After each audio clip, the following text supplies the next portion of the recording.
All right, this is part 1 of how to dry a curly-coated dog. Hey, everybody. All right, so I wanted to talk to you a little bit about drying curly-coated dogs. So this is my Poodle Spoo. Just gave her a bath, really good towel dry. See that curl right there?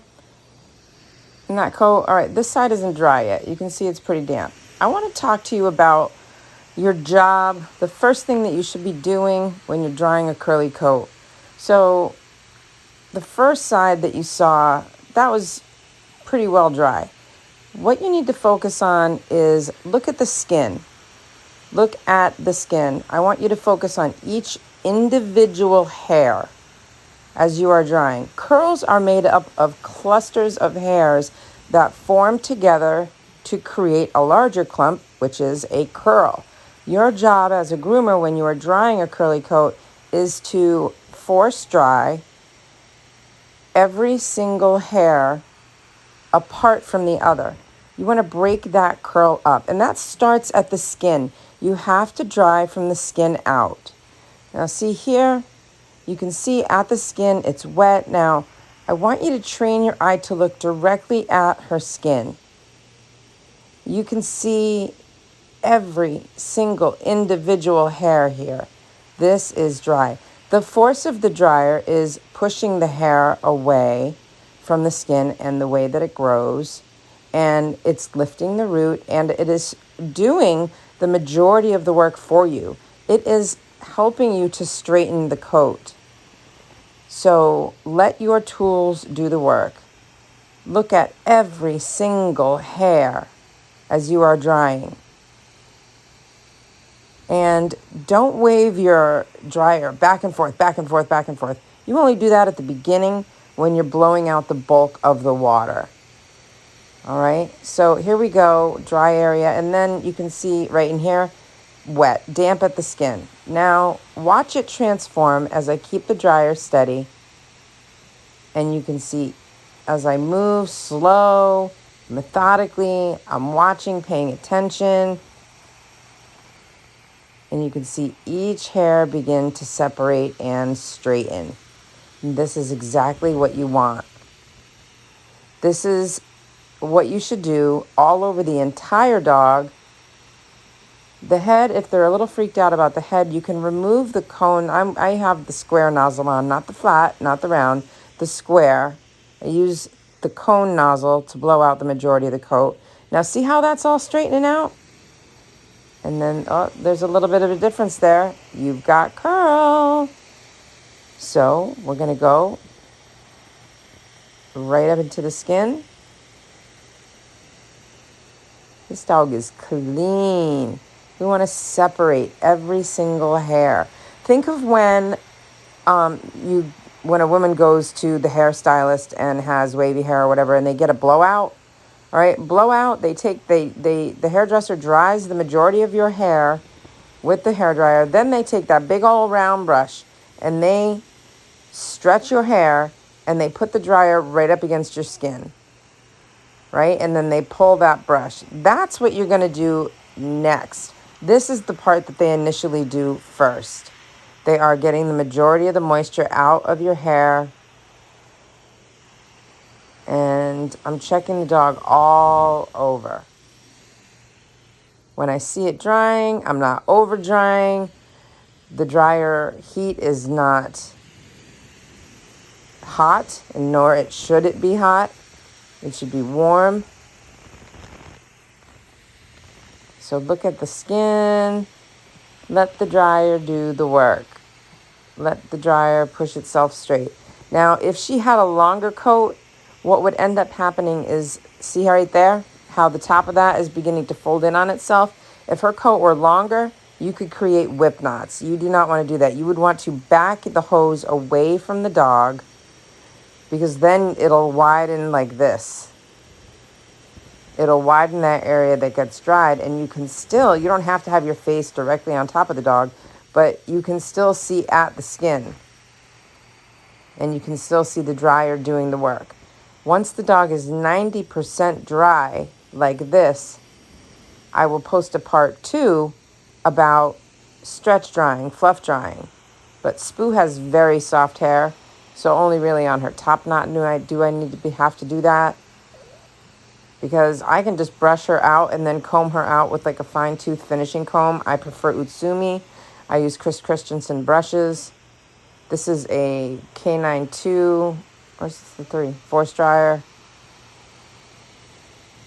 And this is the square nozzle.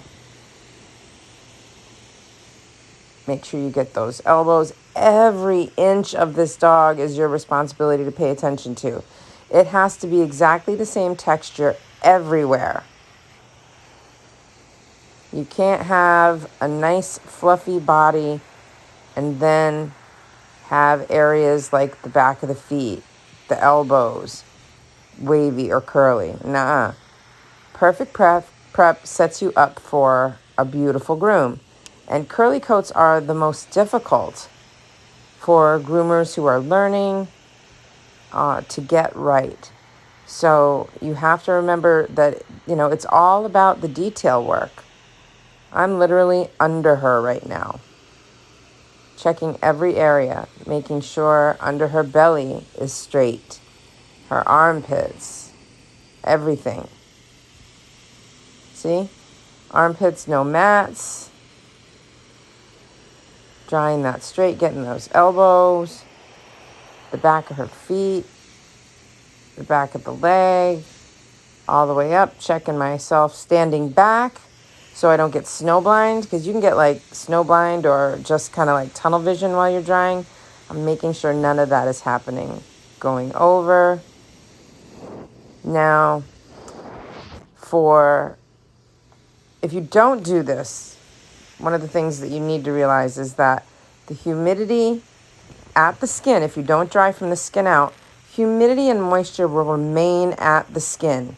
If that happens, if the dog air dries too long or it's damp at the skin, it is going to recurl that coat. You should be able to get your brush and a fine tooth finishing comb head to toe to tail throughout the entire dog after it is dry before you begin to groom. Because you should want to create beautiful grooms. This is your art. If this is a pet parent watching, you can purchase a very small at-home high-velocity dryer. This is a very expensive dryer that I'm using because I'm a professional groomer. But you can also do this yourself, but you should have a grooming table. I have the towel on the table. There is a paw mat underneath it. The towel is just catching any of the spray off that may have come off her from the initial, coming out of the tub onto the table. But she was towel dried really well. Now I'm getting into her crest. Checking my work. I don't want any residual humidity. Oh, let me check these feet. Oh, you can see there's clumpiness there. It will improve once I brush it out, but it's damp at the skin. I need to separate that. Let the dryer do the work. Force it dry. Force it separate.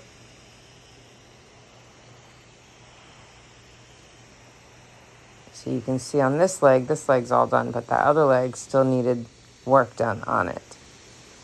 So I'm moving all around so you can see what I'm talking about here.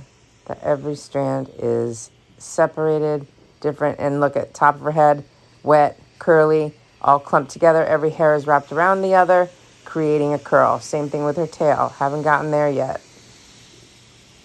Don't want to leave it too long, but when I do the stretch drying, which is part 2 of what you do when you're drying a curly-coated dog, that's when I will address those areas more. And like I said, with the blowout style, you use a slicker brush going against the grain of the coat. I take the nozzle off, or you can use a stand dryer, and you brush against the grain, nice and gentle, not hard. You're going to pat and pull away from the coat and let the heat from the dryer stretch it straight as you pull with the slicker brush. To test whether or not you're brushing too hard, you can take the slicker brush on your hand. If it leaves a white mark, that's the pressure you don't want. You don't want to scratch your dog's skin. Nice and gentle. We don't want to be scraping the skin. We want to be stretching the coat. Here in her chest area, she's not nuts about the chest, so let me get her organized here for a minute. Excuse me, sorry about that. get the loop out of the way. And you can see the clump as I start to work into her crest and in her top knot and her chest area. I do not want this to curl.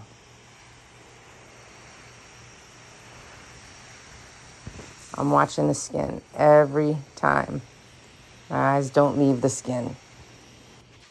Okay, now I've got her lying on the table. This is the easiest way for me to do her top knot. I recommend this for all dogs. Once you're pretty much done with the legs and underneath the body, the top of the body, have them lay down. Let them relax. Again, watch the skin. Watch the skin. Watch every strand separate. Let the dryer do the work. Move it gently. It's pushing the hair out straight. Remember, if the hair is longer, you pull away. She does not have much coat right now. If you don't pull away, you're going to create whip knots if the hair is long. If it's shorter, you can get closer.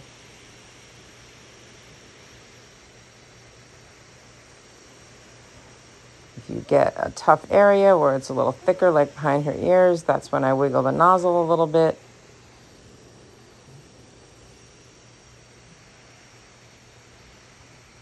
And this is just the first stage of drying. Second stage, like I said, will be to take off the nozzle or to use a stand dryer with a slicker brush. So I'm getting behind the ears, and then you will stretch it straight with the warm air.